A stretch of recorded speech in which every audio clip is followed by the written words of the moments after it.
There was a report that Israel's assault forced a nurse to leave babies behind. They were found decomposing. Are you aware of the story?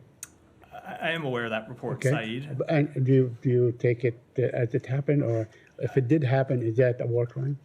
Said, I would say that is a tragedy. Okay. It's a tragedy for those babies. Right. It's a tragedy for their family members. Right.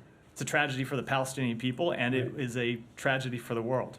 It is why we have made clear that far too many Palestinians have been killed in this conflict, and that, of course, includes far too many Palestinian children and, of course, Palestinian babies. And it is why we have taken every measure we could to speak loudly and clearly to the government of Israel that it needs to do everything it can to minimize civilian harm, and it's why we have worked to try and move humanitarian assistance in. And it is also why I will say we have said that Hamas should stop hiding its fighters in hospitals. I'm talking about this particular incident. It gets to the very difficult nature of this war, Right. And the immense human tragedy that has been inflicted on far too many people. But if it happened, it's not a war crime, or is it a war crime? So I'm never going to be able to make an assessment here. You saw us today make a conclusion about war crimes after a very deliberate fact-finding process where we then apply the fact of the law. It's not something I can do responding to a report.